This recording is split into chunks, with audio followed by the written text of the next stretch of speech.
Well, well, well, well, well. Well, how's it going? How's it going, Juanpe? How are we, Jose? What have you brought me here? Well, look, a surprise. We have a surprise here. A friend of mine, Ashton Charles. He is a great friend who is quite well known. Actually, he is very well known.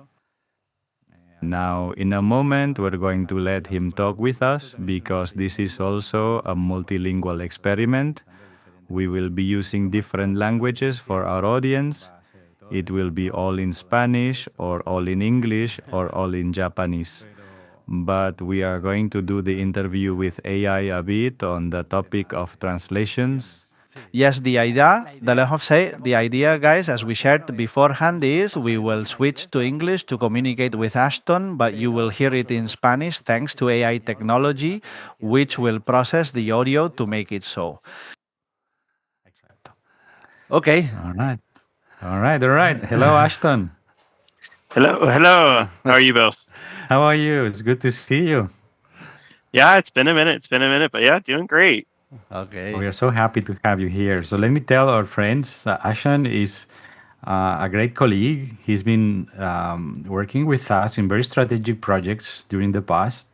He's product marketing manager, and he actually has a podcast on himself. So he actually uses AI to tell about the strategies, business forecasts, how companies are doing. Companies like big companies on the Fortune 500 companies and so, but I'll let him explain. So welcome, Ashton. Welcome, Ashton. Yeah, thank you. Yeah, super excited to be here. And yeah, we've worked together. Just all the, I was trying to count all the times that our paths have crossed, and so it's been a minute. But yeah, do you want me just to kind of just dive in about my podcast a little bit here, or I guess what questions do you So have? we want our friends. We actually are quite successful. This podcast is now in many countries, and it's kind of going well. When people ask, we want them to know you, right? What do you think, Juanpe? Yes, you can explain as you want. We are interested on, for one side, in business, technology, AI. We are speaking about these kind of themes. And then we know that you know or you are using these kind of technologies and you are doing your own entrepreneurship adventure, let's say, with your podcast. And first of all, for me, let me, who are you, Ashton? For me and for all our friends, no? Who are you? Yeah. Right. Well, yes. So I guess let's start there then. So Okay. so I'm a product manager within HP. So I've been with HP for about 3 years or so. And yeah, I've worked on various strategy projects, did a lot of different incubation projects. We launched a project, we ended up having to close it with a different strategic shift there.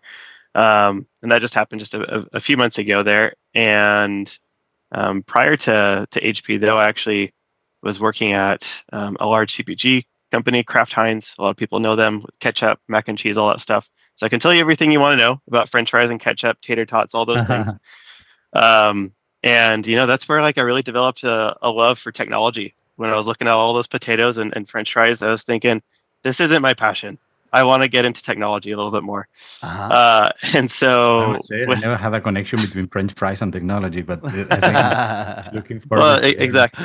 Well, I mean, if you could boil everything down just to a potato, it just makes things a lot more simple. Exactly. And so with that, I had a fun time during there, and I went back and got my MBA at the University of Utah, and that's where kind of the start of my podcast started. I would say is that I was taking all these business classes and I really enjoyed them. And there was one class in particular where we just went through all the financial statements. And so if they're publicly owned companies, then you can go through and just look through all their documents that they've been publishing to all the shareholders. And so from there, you can go through and do a whole bunch of various just accounting things to see, is this a healthy business? What's their big bets? What are they going to try and do here? But you have to really understand the documents and understand what the lingo is.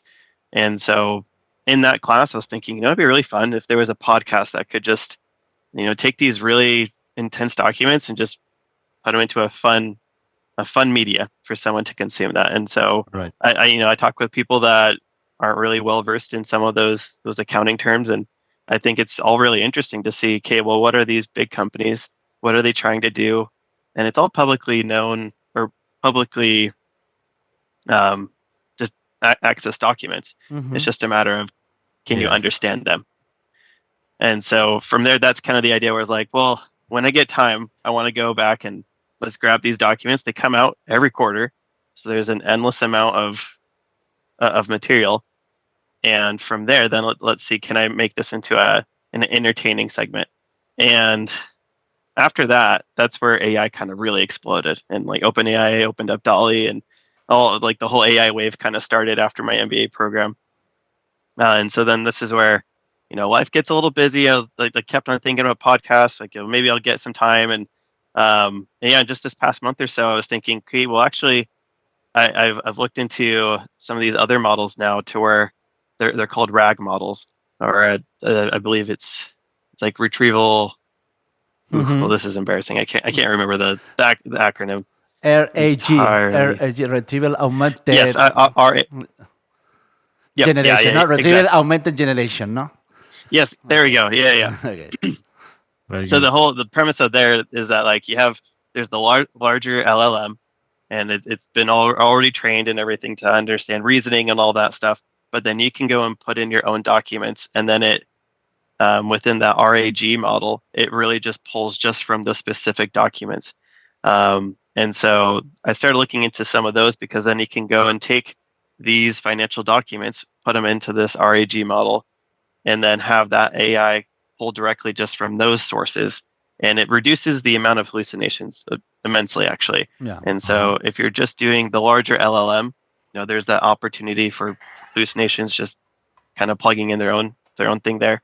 But if it's just looking at those documents that you've put in there, it's pretty limited on what it can hallucinate. Yeah, are If you there are any working? hallucinations. Are you working on the prompt? Let's say, okay, you have to use just this information, and please don't tell me anything.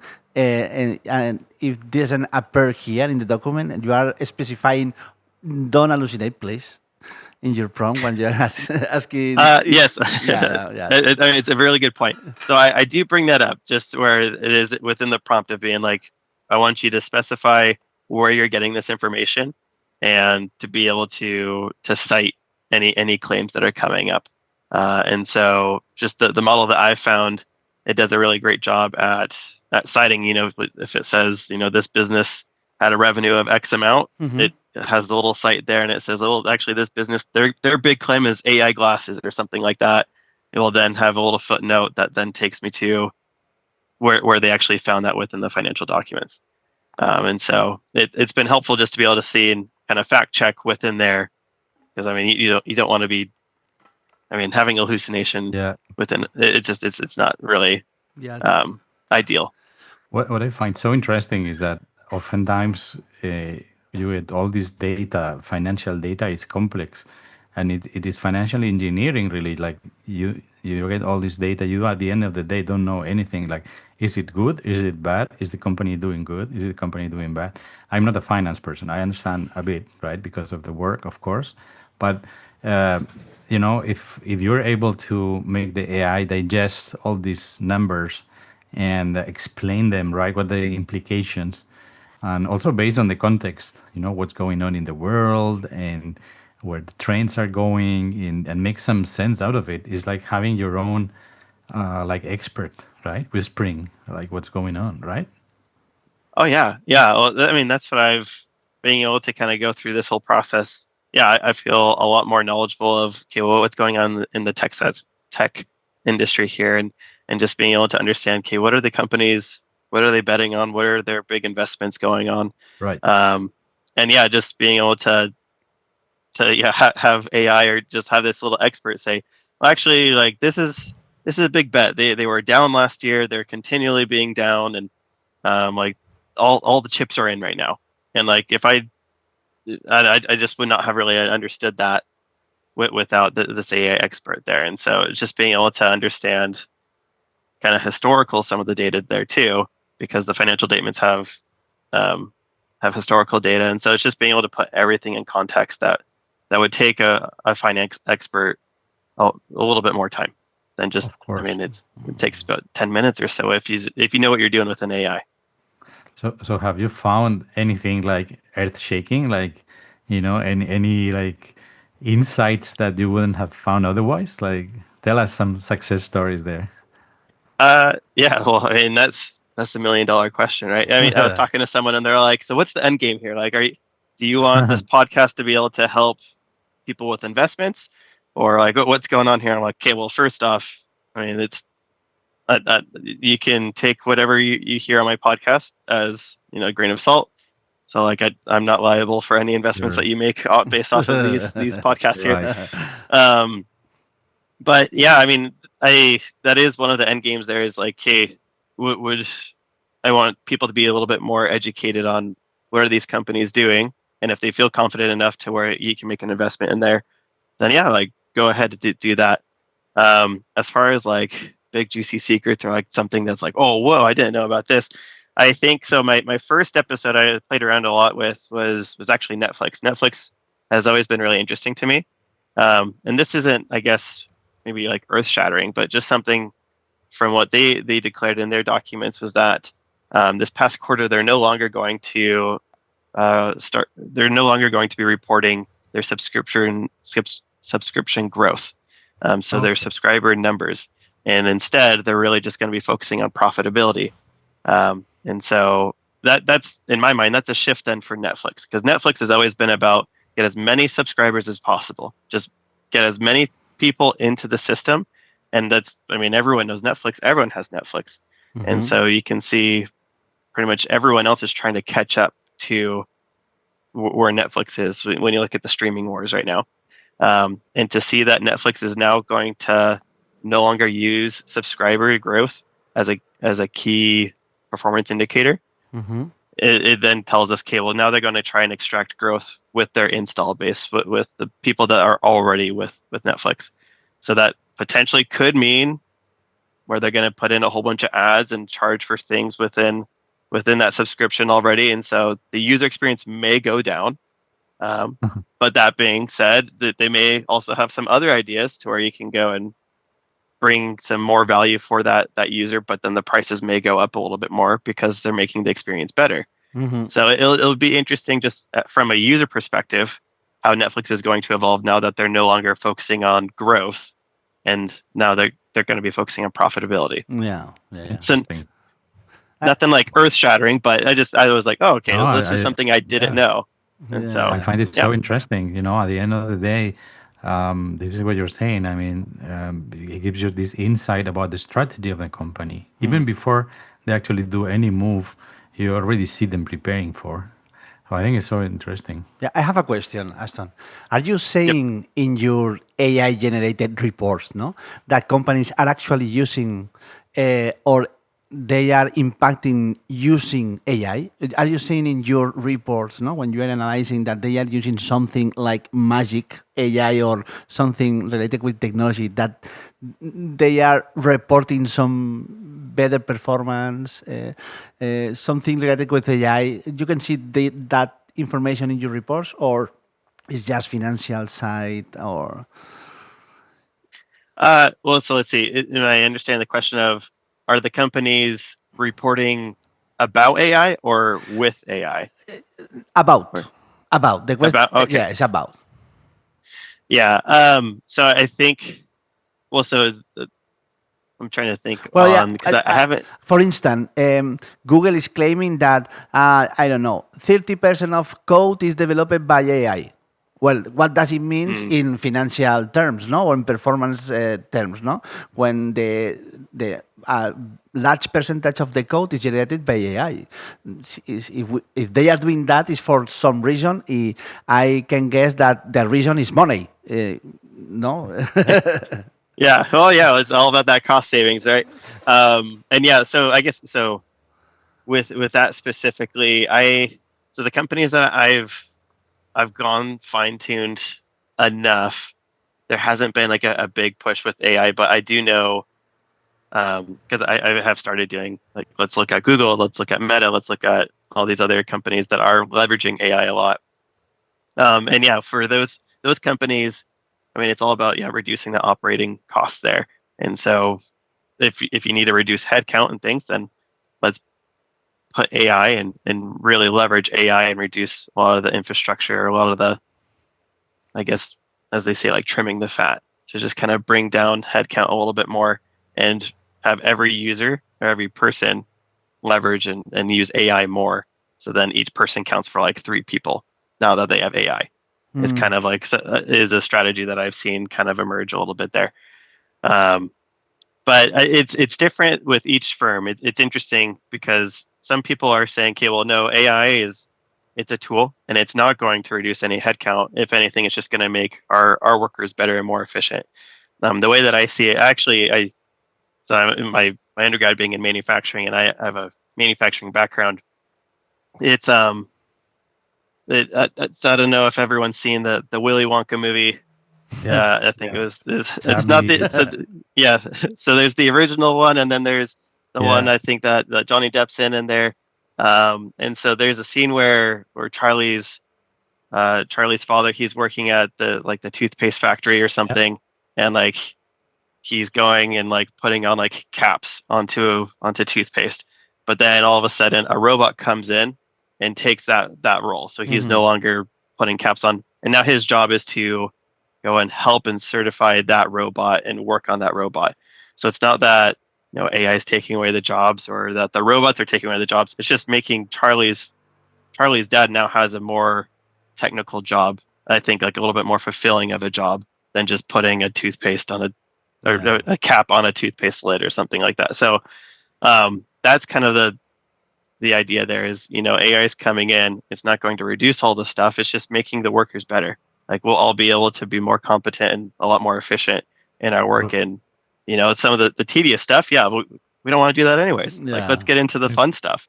And so now you have the ability to juggle AI with that. But at the end, the efficiency is like or reduce cost, no, or increase revenue, no, and then Yes. Sometimes you reduce costs using AI because you are quitting people, no, let's say, or because sometimes the quality, no, for because we can say okay, AI is giving us a best way to see, best way to understand, best way, no, in order to be more efficiency, no, but sometimes at the end we have to do the calculation from the revenue less cost, which is the result, no. Here maybe AI, we have to do something, no, related with the cost and people. So, Yeah. Exactly. You hit it right there to where it just is like, it's kind of those two strategies of like, we're going to reduce cost with AI or we're going to increase revenue with AI. And like, let's see which one works out better. And each firm's different. And so each firm has their own little strategy, and one strategy may work for the other and not so much for the other one. And so we'll see. yeah. I'm a bit curious. Have you got any pushback by people because of the analysis based on AI that you do? Like, is people like excited about it, or you got some pushback? Or yeah, this is maybe hallucination, or how should I trust it? Yeah, no, so that's a good point. So at this point right now, I haven't, but as a product manager, I love consumer feedback, and so anyone who is listening to the podcast and everything, I'm trying to be able to get their feedback there. And I have a few people that I know that are really into finance and that have finance roles and stuff, and so I want to pick their brain a little bit and talk with them about this whole thing, make sure that all the stuff that's being said is still aligned. I mean, it's passing the Ashton check, but I am not a financier, so I want to be able to kind of make sure that everyone that's in finance to go and check your podcast and maybe they know where to invest, right? What's the next investment they should do? Yeah, exactly. Yeah, so it'll be beneficial for everyone, really. Ashton, what do you think about BO3 For me, it's like, no, Google has launched a new model that you can generate videos hyper realistic, Mhm. no, let's say, and Oh maybe yeah. this kind of videos can manipulate all. I I mean, including strategies, because you can launch some video that Elon Musk is talking about, I don't know what thing, and then uh, could could I don't know, could happen something, no, with this kind of videos hyper realistic. What do you think about this kind of technology that already have now launched 2 months ago? Oh yeah. Yeah. I mean, well, so first off, yeah, like uh, I I love everything that's like creative. And so like when Dolly first came out, I was like, oh, this is my bread and butter. I love this. And I put in so many prompts to generate all these different images and stuff. Um, and so like that was just a still image. But then yeah, Sora was announced where it Mm-hmm. was video Mm-hmm. through OpenAI, and I thought this was just mind blowing here. Like let's do this, and that's still in beta and still working through a lot of stuff. And so I've really been impressed with Google's AI output in their products with VO3.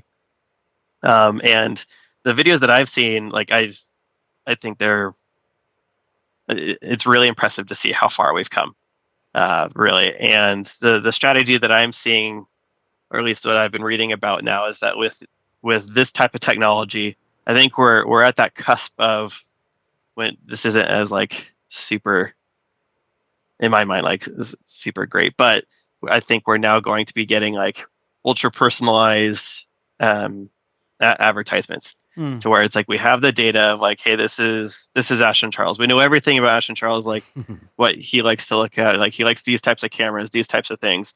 And now we have the technology where AI can leverage that data. We can now generate an image and a video. And so now let's make this whole perfect advertisement for Ashton for this camera. Mm.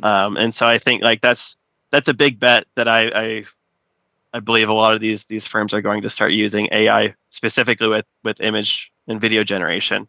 Mm. Um, but then as far as like how is it going to work with like the podcast industry or the entertainment industry, I'm not too sure. I don't think it's going to replace Pixar or other or DreamWorks Yeah. um, at this point. But I think you can maybe use it as like a really great prototype or someone where it's like they have this idea, and so if anything, it lowers that barrier to entry, and Yeah. so someone doesn't have to go to school to go and be an animator. If they have a great idea, a great story, you can just go and just put it into AI, and now boom, you have this great story. Like I've already seen a few. There's like little vloggers of just through AI stuff Yeah. that at least I found pretty entertaining. So it'll be interesting to see kind of how these branches all kind of grow out.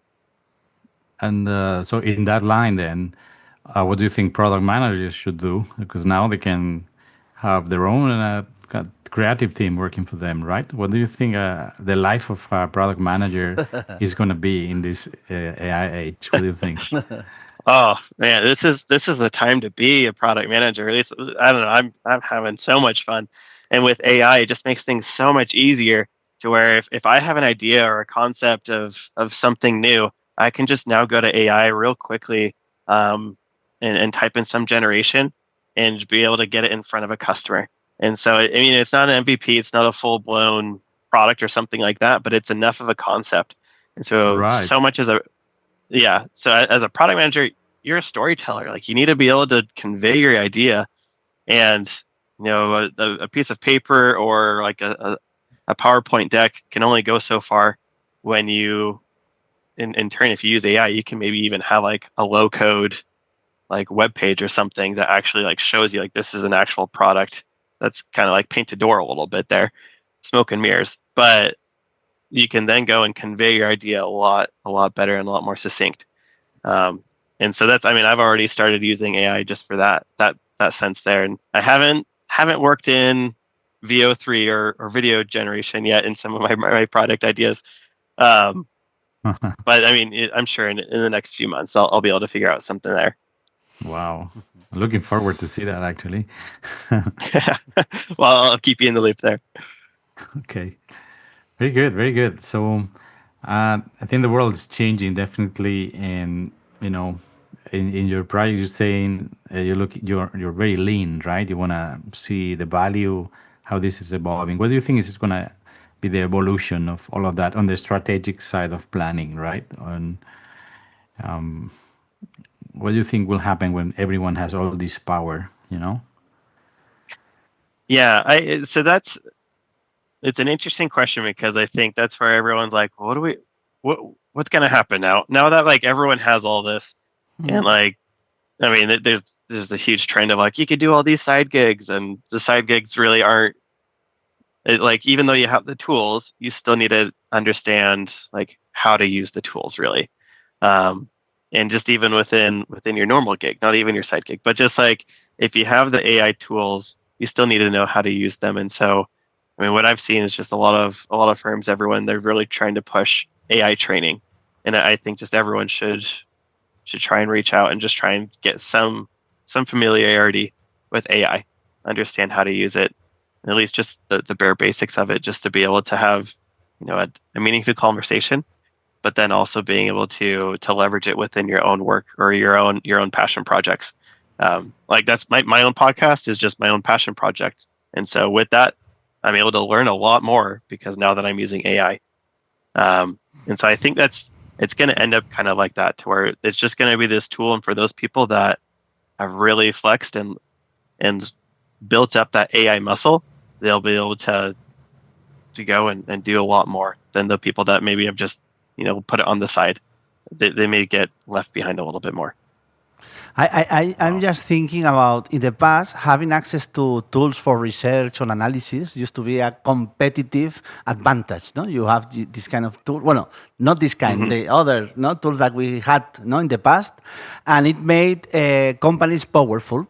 But now everyone can get this kind of tools. Everyone, and then how to drive this kind of competitive advantage, or maybe it doesn't exist, never.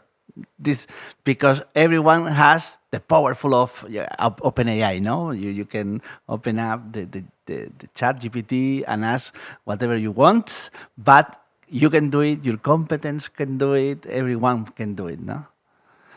Yeah, well, that's exactly that, and that's I was talking to someone about that. They're like, "Well, what makes this different? Like, why? Like, how can we have a leg up?" And I think there's a few levels of just like in general is like, yeah, we all have access to this. Like this is the great part of it, is that it puts us all on the same level. And if you want to be an expert on it, you can go through and have this conversation with AI, and someone else can do the exact same thing. Yeah. And they can have that. And so like just the knowledge, or just the growth of experts within these areas, and to be able to do research super quickly, like it's just everyone's going to just level up from it. But then if you take a step back a little bit, you have to look at, okay, well, what is the AI that everyone's using? Like, are they all using OpenAI? Are they all using Google Gemini? Or like which models are they using? And so I think that's where, some firms, if they have their own separate LLM, then I think they'll be able to have that competitive advantage. Looking at just really specific data within different industries. And so if one firm has all the data in the world about, I'm trying to think of air traffic control or just something like that, then like they're really good in the aviation sector there, versus more just a general LLM. And so I think that's what we'll see, is these kind of within the industries, we'll have kind of peaks of like industry specific LLMs, which then will really help and leverage that industry specific data. And so that's a competitive edge. That's the moat that I've been seeing with some of the firms, is that they have all this data for years and years and years that no one else has. And now let's build their own LLM to then leverage that. So then everyone in that firm can be superheroes with that specific data. So the game is not anymore getting the clever people on your team, but having the clever model, right? And then people in one company using model A, people in the other company using model B, and is AI with AI trying to be smarter than each other, maybe collaborating. At some point the AIs can say, "Hey, let's forget about these humans, let's build our own stuff and beat them all." What do you think about that? Yeah, well, I mean, exactly. I mean, that's I like that you said. Yeah, it's now it's being competitive with AI models, and I think that's a really good point because yeah, it's if this company has a better AI model and has better data for all these things, then yeah, you want to go there. And like you can have the smartest people in the world, but they're going to have to work 10 times harder when they're going up against a firm that has the best LLM model. And so yeah, it'll be interesting to see kind of how some of these firms leverage all their power because I mean most companies have historical data. They have all of the data from their customers and for their products. They should be experts in their area. They should be able to have the best model for their industry. And so we'll see how it all plays out. Yeah, it makes me think that I don't know what you guys think, but like companies like Google, that they have all this data about all of us consumers, are really mastering that. That the rest of the companies they know a few things, everyone knows on their own side, but they don't have like the full picture. So there must be some kind of collaboration between big companies trying to exchange some of the data to really have a 360 view, probably. What Well, do you think?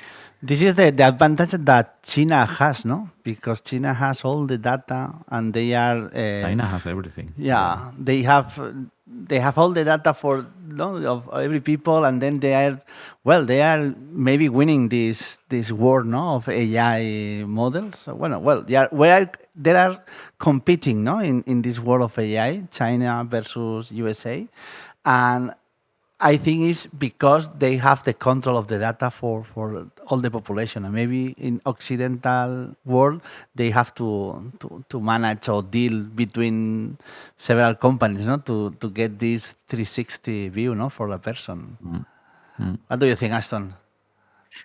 Yeah, well, I think you guys hit it both right there because it's interesting to look at it from a country perspective, to where it's like China is very just run differently than the U.S. and like U.S. there's a lot of regulatory things that you have to jump through. Um, and yeah, I mean you can kind of see it in their models because you have DeepSeek that was just able to really blow a lot of stuff out of the water.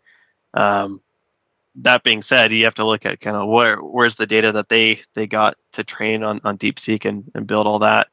Um, which Yep. I know is kind of up for speculation of the leveraging some of the models, the OpenAI models and things. But when you look at, I think there's like you look at Google to where like Google has these profiles of everyone. I mean, everyone that has a Gmail and things that most people do. Um, they are able to kind of tailor a lot of the information that they have, and so at least I've been able to see when you look through like Gemini 2.5 or all these other models that they have, it's really leveraging the Google muscle, and that's something that everyone's really scared about if they're trying to build their own LLM. That's not just if it's a broader LLM, then like you're going up against Google. Mm-hmm. And so Google has all that. And then OpenAI on the other side, like they're training their model when they first started, they're using just the open web to train a lot of their stuff and just looking at all the work that Google's done. And so you then have OpenAI and Google kind of reaching from the same basket, but OpenAI doesn't have that existing persona that Google has. Like Google, everyone has their Yep. Gmail and there's all the Google products and stuff, Android and things. Where OpenAI, like you have to actively sign up for that, and you actively have to build your own persona. And so I think that's where it's, at least from my perspective, I think Google has that leg up, is that they already have these personas built. They already know who Ashton Charles is, and so from there, then they can go and really kind of give me the information that I'm looking for in the best way that I want it. Yeah. Okay, Yeah, then it's when Google. based on that, we have to invest in Google. Uh, well, we'll see. We'll see. I mean, that Yeah. I think it's when Google meets with Netflix and I don't know, like food companies, and then they start like talking to each other, like, hey, let's exchange the data of what do you know about Ashton and about Juanpe, about Jose, right? And then trying to create something that probably is better for us, but at the same time more scary, right? Because it's like there's no privacy ever, forever, gone. yeah. Well, I think that is that. I mean, that is a concern of just like the whole privacy of like, yeah, where is your data and what is Is there just a big list of like, okay, Ashton, he likes these movies and these cameras and these things here? Like, who's Right. the highest bidder? Like, who wants to buy Ashton so they can just make all these ads and send all the Okay. ads to him and all these things. Hmm. Okay. So yeah. I have a question I want to make before we just let you go or so. But since you know all this strategy, I know that Juan is thinking on the same. Like, but which companies should we buy? Stocks based on all the analysis that you have. No, I don't. That one. I mean, it's just tricky. I think it. I'm not gonna say like, well, you should all go all in on any of these. But I think right now it's just an interesting time, especially for any company that has an AI strategy or that's leveraging AI. I would. I mean, I would put some voluntary. I would invest in those companies, I guess. But I'm not gonna say all the companies or things like that. But um, yeah. So I think maybe a little bit later, where I get a little bit more of my analysis, I'll give you a little bit more of a straight of answer. But at this point, I'm not gonna tell you which companies. Okay, fair enough. I Very have a good. question, a strategic one. Do you think AI democratizes access to business intelligence, or does it widen the gap between large and small organizations? They are now in the same page. They can be the same company in a few years because all of them has AI, or the big brands they will still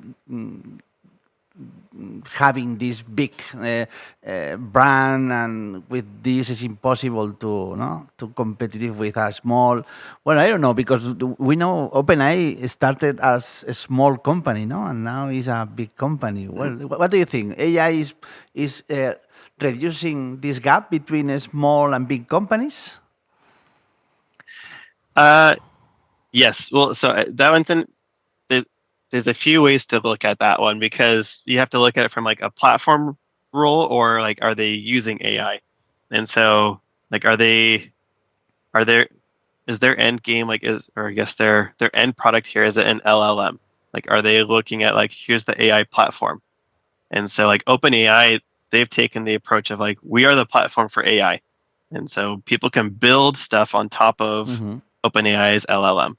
And Google's kind of done the same thing, but Google's like we've built all these things for you and you can build stuff on top of it. Yeah. Um, where then so you have that, and that's where I mean anyone can join that game, but you're going up against Google or OpenAI, and I mean they have all the money in the world, Yeah, yeah, yeah, yeah. and they're building all the data centers and all these things. Meta's in there. I would put Meta right there too. But then you look at from the layer up to where it's like application use of AI. Hmm. I think that's where everything's just kind of like it's free game. And that's where you've seen a million startups just leveraging AI Mhm. because you look at all the tedious work, all the things that would go really slow, and some of like I was reading something about um, you know just the closing procedure on a house. Like if you're trying to purchase a property or something like that, it used to take like 6 to 9 months just with some of the paperwork and things. And some people are looking at it to where they can go and reduce that time. And there's even some of the other just kind of tedious things that people don't necessarily want to do. But with AI, you can now reduce that down to just like 3 minutes Yeah. or something of that. And so that's where you see all of these startups leveraging AI. They're not building their own model. They're using OpenAI or Google or whichever LLM, Yeah. but now that they're looking at it from the application model there. And so that's where even like you look at Netflix, like they're not building a whole LLM, but they're leveraging AI, their own AI, though, like all their Netflix data Mhm. on what's the best show to watch or some of like what's the best suggestion or you would really like these types of shows. Um, and so that's where I think it's really opening the opportunity for a lot of companies and just a lot of people in general. If you have an idea, like you can go and you can build it now pretty easily. So, so then So it. that's a recommendation for young people. What do you think? It's like tell them go build your idea. What do you think it should be the recommendation for young people, maybe product managers, or other things? Like what do you think should be? Yeah, well, I mean, I would say, I mean, I wouldn't even put like an age to it, where it's like just anyone, if you have an idea, like go ahead and build it. Like now is the time for you to go and explore. And so whether you're a young person or if you're, if you've already retired, like if you have an idea and you haven't been able to find that product or that solution, now with AI, you can go and build something that it could just be a proof of concept. But at least Mhm. like this is one thing to where it's like my podcast, which by the way, it's called Quarterly Confessions, Oh, okay, and you thank can you very find it much. on. Yep. Okay. Yeah, We commend I everyone just to go really, there to the quarterly confession. yeah.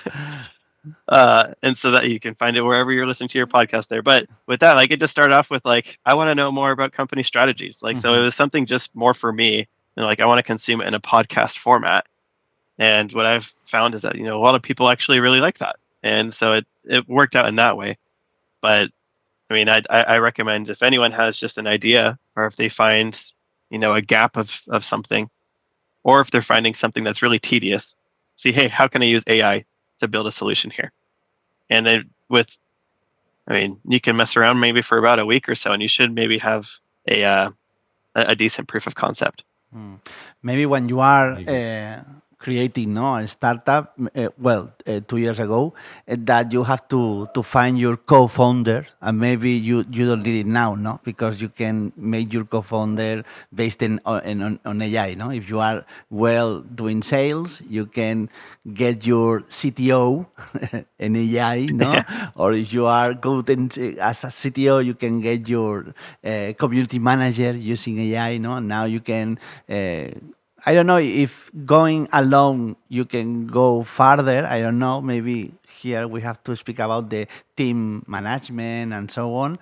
But it's true that you alone you can make things that 2 years ago you cannot to do it. No.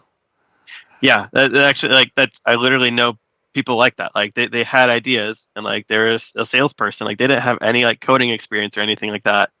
But with AI, they built their own little company, and it was really really small. But then from there, they were then able to show like, hey, this is my product, and then they built more of a team, and now they have actual people as like a little CTO and things like that within their company. But they started it just with them and AI, Hmm. and from there, then they're able to really kind of build it up a little bit more. And so yeah, Wow. that's exactly it. Is like if you want to do a startup, like now's the time for startups. Like have these ideas, go and explore, and build up your own company. And yeah, if it works out, then yeah, people will come, and you'll be able to find a great place for it. So Wow. yeah, What a great way to end up, with inspiration and telling people to go purchase and find and behind their ideas and make it happen. So thanks a lot, Ashton. It's really a great pleasure to be here with you. And we encourage everyone to go watch your show, Yeah. Quarterly quarterly Confessions, confessions. Yeah, on the podcast. So thank you again for being here with us. Thank you very much, Ashton. yeah. Thank you very much. It was a pleasure. Thank you very much. Thank you very much. Okay, let's Bye switch bye. to Spanish, Jose. Yes. Well, it was a pleasure to have Ashton here, and we hope our friends were able to follow us. Thanks to the magic of AI, yeah, which translates all these fantastic discussions we are having with Ashton. Exactly. And don't forget to subscribe to our podcast and Ashton's. And thank you very much for being here with us. See you later. Bye. Quickly subscribe. Thank you.